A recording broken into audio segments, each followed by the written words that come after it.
Jabir. Beliau berkata, qala Rasulullah sallallahu alaihi wasallam. Beliau juga termasuk orang yang sahabat yang merawikan hadis juga yang paling banyak, walaupun enggak sebanyak Abu Hurairah. Beliau meriwayatkan hadis lebih dari 1.500 hadis. Wakil ada yang mengatakan pasnya niku 1.540 hadis. Paham ya? Ini banyak hadis yang diriwayatkan oleh beliau. Ngoten nggih. Qala Rasulullah sallallahu alaihi wasallam yub'atsu kullu 'abdin 'ala ma mata 'alaihi. Ada kalimat yub'atsu, maknanya dibangkitkan. Nggih. Niki memang akidahnya orang muslim harus meyakini bahwasanya setelah ada kuburan ada fase di mana kita akan dibangkitkan kembali. Paham nggih? Al-ba'ats, kemudian kita di mahsyar. Makanya justru kehidupan di mahsyar niku jauh lebih lama daripada kehidupan di dunia.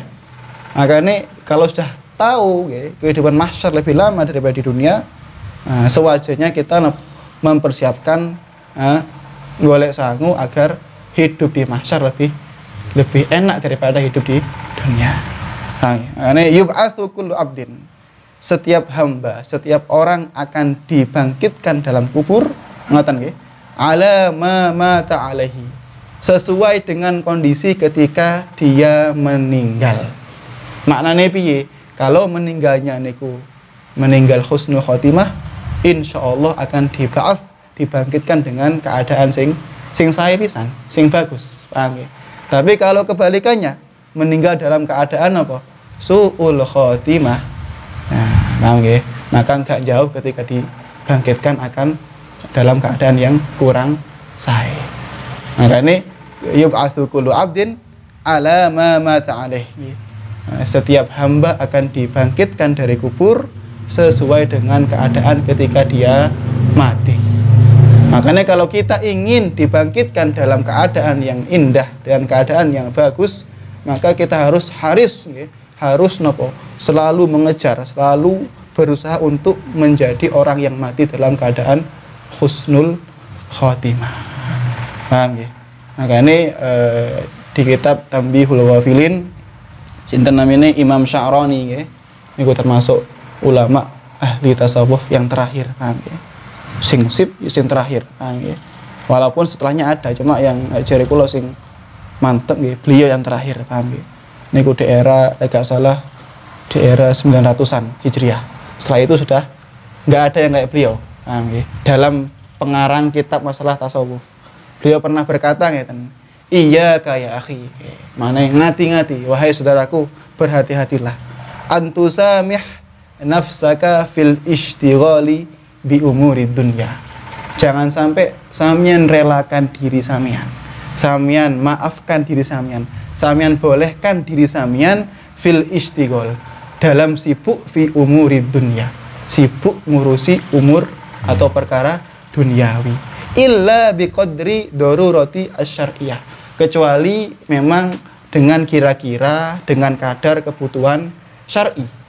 Kebutuhan syar'i. Maknanya apa? Koyok damel nafkah diri kita, nafkah istri kita, nafkah keluarga kita. Itu memang doroh syar'i, maknanya kebutuhan syar'i. Mboten napa-napa kalau kita hanya sibuk ngurusi duniawi untuk memenuhi kebutuhan syar'i. Kalau di atas itu, ngati. Kenapa? Farubbama atakal mauti ala ghaflatin. Karena enggak tahu kapan datangnya mati, wa anta ala ghaflah. Dan jenengan dalam keadaan ghaflah, tidak ingat kepada Allah, lalai hatinya. Lepun lalai, mati dalam keadaan lalai, wal iyadu billah, fatakhsar ad-darain. Maka Anda akan rugi di ad-darain, dua rumah. Maknanya rumah ad-dunya wa rumah al-akhirah. Tempat tinggal duniawi dan tempat tinggal ukhrawi. Makanya benar yang dikatakan Sayyidina Ali, dunia itu sangat penting. Maknanya penting biar karena ad-dunya mazra'atul akhirah. Karena dunia itu tempat mazra', tempat menanam amal-amal kita. Antar di akhirat kita tinggal memanen. Ngoten nggih. Nah, ini ketika orang sudah ghaflah, mati dalam keadaan ghaflah, keadaan lalai, maka dia taksar ad-darain niku dawe Imam Sya'rani. Paham nggih? Makanya harus kita berusaha untuk menjadi orang yang optimal dalam urusan ukhrawi, karena mati nggak tahu kapan kita akan disusul oleh mati. Makanya benar kata hadis yang kemarin apa? Khairun nas, semut. Khairun nasi man tala umruhu wa hasuna amaluhu. Ngoten nggih. Paling baik-baiknya manusia adalah orang yang sepanjang hidupnya mengoptimalkan untuk meningkatkan amal ibadah. Makanya yang kita Riyadhus Shalihin disebutkan niku hadis yang diriwayatkan oleh Sayyidina Abu Bakar. Sahabat yang ada di Madinah itu ketika mereka sudah usia 40 lebih tahun niku sudah mengurangi urusan duniawi. Amin. Jadi dijukuk sing penting-penting mawon. Sing supaya seneng foya-foya ataupun dolan, rekreasi dan lain-lain sudah dikurangi. Mereka lebih senang mengoptimalkan urusan akhirat. Itu ketika mereka sudah usia 40 tahun. Hal yang tidak faedah, menguntungkan bagi dia masalah akhirat ditinggalkan. Itu ketika sudah melebihi usia 40 tahun, persiapan menjemput ajal. Mbok menawa dalam usia 40 ke atas mereka diambil nyaman. Makanya lek dawe Rama Yai guru kula pernah sanjang napa tondo-tondone wong husnul khotimah. Nggih. Tondo-tondone orang yang husnul khotimah. Ketika di usia 50 tahun nggih, kok dia lebih condong ke masalah ukhrawi, masalah akhirat, kena dijamin atau kena buat tanda kalau dia insyaallah mati dalam keadaan husnul khotimah. Tapi kok di usia 50 tahun kok tambah seneng kalih umur dunia, kalih perkara duniawi, maka dia juga dikhawatirkan mati dalam keadaan su'ul khotimah. Maka ini juga qala al-Imam Abi Bakar, dawe Imam Abi Bakar Al-Adni bin Abdullah Al-Idrus bin Abu Bakar As-Sakran, ini termasuk putrani Sultanul Malak. Dawe piye? Ihdaru su'udzon, ngati-ngati yo, janganlah sampai su'udzon. Kenapa? Fa innahu dalilun 'ala syaqawah. Karena su'udzon adalah menjadi dalil, menjadi tanda orang niku akan mati dalam keadaan syaqawah. Maknanya bukan sa'adah, kebalikan sa'adah. Syaqawah maknanya su'ul khotimah. Paham nggih? Wa yukhsha 'ala sahibihi su'ul khotimah. Dan orang yang mempunyai perilaku su'udzon itu ditakutkan dia mati dalam keadaan su'ul khotimah. Makanya banyak dari ulama mengatakan su'udzon niku tondo-tondone wong sing naudzubillah mati dalam keadaan su'ul khotimah. Wa qala aidon, dan di kitab lain mengatakan juga napa? Ma aflaha sahibi su'udzon.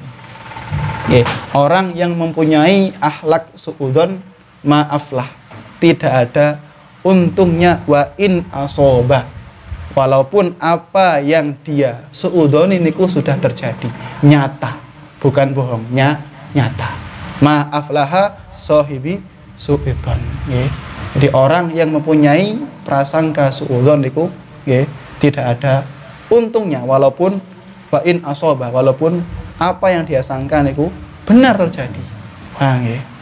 Pun niku makane hal-hal yang membuat kita menimbulkan su'ul khotimah kita jauhi. Terus gimana Gus tentang hadis nggih? Katanya ada hadis yang mengatakan apa? Yang mengatakan ma min abdin ya'malu amal jannah ila akhirih. Tidak lain ada seorang hamba ketika mengamalkan amal ahli jannah. Paham nggih? Ngelakoni amal ahli jannah. Selama hidupnya ngelakoni amal ahli jannah. Tapi ketika mau meninggal ternyata dia meninggal dalam keadaan su'ul khotimah. Karena kenapa? Karena dia sudah tercatat di Lauh Mahfud dia lahir, kemudian rezekinya sakmene, jodohnya dia fulanah, dan mati dalam keadaan su'ul khotimah. Ada juga kama min abdin ya'malu amal ahli nar. Ada seorang hamba yang mulai lahir ngelakoni amal-amale ahli neraka. Tapi ketika dia mau meninggal, dia tobat akhirnya menjadi husnul khotimah. Kenapa? Karena sudah dicap ya, ketika lahir, ketika Allah mewujudkan, dia sudah termasuk orang yang sa'adah, orang yang mati dalam keadaan husnul khotimah. Gimana dengan hadis itu? Kalau sudah orang ketika lahir, setiap orang ketika lahir sudah dicap oleh Gusti Allah, fulan sa'adah, fulan orang yang beruntung, orang yang mati husnul khotimah, wa fulan saqawah, orang yang mati dalam keadaan su'ul khotimah. Terus apa gunanya kita beribadah kalau memang setiap orang sudah dicap untuk mati dalam keadaan kayak gini dan kayak gini? Paham ya? Nah, apa? Tentang tafsir hadis mengatakan apa? Allah ya, ketika menciptakan seorang hamba, kemudian ditakdirkan mati dalam keadaan sa'adah, niku mesti dikei tondo, dikei tanda. Kalau dia mati dalam keadaan sa'adah, mesti dia ketika hidupnya ngelakoni amal-amal yang membuat dia husnul khotimah. Ngoten nggih. Paham jenengan? Orang ketika mati, orang ketika diciptakan oleh Allah dan ditakdirkan, ditulis di Lauh Mahfuz dalam keadaan mati syaqawah atau su'ul khotimah, Allah juga memberi tanda. Memberi tanda bahwasanya orang itu ketika hidup di dunia ngelakoni amal-amal yang membuat orang itu mati dalam keadaan su'ul khotimah. Kalau hanya ada orang yang ngelakoni, ada orang yang menjalankan amal ahli surga, kemudian mati naudzubillah kayak Barseso, mati dalam keadaan su'ul khotimah, itu hanyalah kehendak Allah. Kehendak. Maknanya Allah niku mampu ngelakoni, membuat orang yang ngelakoni ahlu jannah, amal ahlu jannah, tapi meninggal dalam keadaan su'ul khotimah. Dan kebalikannya. Kebalikannya, Allah juga mampu menciptakan atau mentakdirkan orang yang melakukan amal-amal ahli neraka kemudian mati dalam keadaan husnul khotimah. Paham nggih? Sampun. Dikatakan yub'atsu kullu 'abdin ala ma mata alaih. Seorang setiap hamba akan dibangkitkan sesuai dengan dalam keadaan dia mati. Paham nggih? Makane nang napa teng surat Sajdah Alif Lam Mim. Paham nggih? Niku wonten ayat walau taro idil mujrimuna nakisu ru'usihim inda rabbihim.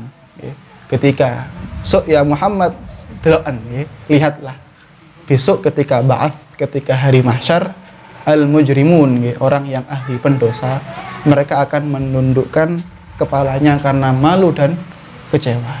Walau taro idil mujrimuna nakisu ru'ishim, ketika mereka menundukkan kepalanya inda rabbihim, di hadapan Tuhannya, mereka berkata Rabbana absorna wa sami'na, ya Allah, kula pun bersaksi dan saya mengakui bahasanya jenengan niku wonten dan jenengan pernah mengutus Nabi Muhammad dan agamanya adalah Islam.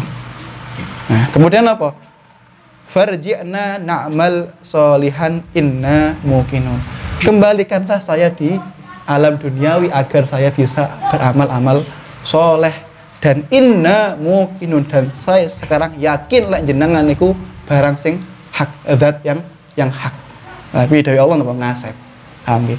Niku napa ceritane Gusti Allah menunjukkan besok orang yang mujrim kondisinya kayak gitu ya. Makanya walau taro idil mujrimuna nakisu ru'usihim inda rabbihim rabbana absorna wa sami'na farji'na na'mal solihan inna muqinun. Paham ya? Itu orang-orang yang mengingkari tentang ba'ats. Makanya termasuk napa namanya kafir Quraisy juga, mereka orang-orang yang sangat ingkar terhadap ba'ats, maknanya dibangkitkannya orang dari kubur. Mereka punya keyakinan lepas mati ya mati, paham ya? Tidak mungkin hidup lagi. Makanya wonten sahabat, seorang yang bernama Al-As bin Wa'il, niku juga orang kafir di Mekah. Al-As bin Wa'il, paham ya? Langsung nantang Kanjeng Nabi Muhammad, ya Muhammad, Anda mengajarkan bahwasanya setelah kematian ntar ada kebangkitan dari kubur. Gimana orang bisa bangkit dari kubur? Paham ya? Kemudian Wa'il niku napa? As bin Wa'il niku nggawa napa? Bawa tulang yang sudah remuk kemudian diginikan. Paham ya? Di napa? Di yufatit ya, dihancurkan di depan wajah Kanjeng Muhammad. Maknanya menghina ya. Tidak mungkin orang yang sudah mati menjadi tanah dihidupkan kembali. Paham ya? Akhirnya Gusti Allah menurunkan ayat teng surat Yasin. Napa namanya? Wa daraba lana mathalan wa nasiya khalqah. Paham nggih? Mereka lupa khalqah nggih. Awal mereka dijadikan mereka lupa. Allah mampu menjadikan jenengan manusia dari yang tidak ada sama sekali. Paham nggih? Ya. Kok Allah sulit untuk mengembalikan yang sudah ada? Tidak mungkin. Ya. Karena lebih gampang mengembalikan daripada menciptakan dari baru. Paham nggih? Wa daraba lana mathalan wa nasiya khalqah. Qala man yuhyil 'idhama wa hiya ramim. Paham nggih? Siapa yang akan menghidupkan tulang-tulang yang sudah hancur niki? Paham nggih? Wa hiya ramim, nggih. Hancur, paham nggih? Akhirnya ketika digitukan turun ayat nggih, yang akan menghidupkan mereka nggih seperti semula nggih, allazi ansha'aha awwala marrah, yang menciptakan awal pertama mereka muncul di dunia. Karena membuat pertama niku lebih sulit daripada mengembalikan lagi. Tapi mereka yakin Allah itu mampu menciptakan manusia, tapi mereka ingkar dengan mengembalikan manusia yang telah pernah wujud. Nah, ini ulang bodohnya orang kafir Quraisy di masa itu. Sampun. Makanya yub'atsu kullu 'abdin ala ma mata alaihi rawahu Imam Muslim. Fawaidul hadis fihi al-hathu ala tahsinil amal wal istiyadi minat ta'ati fi sa'iril awqati wallahu a'lam. Makanya di hadis niki al-fawaid, faedahnya napa?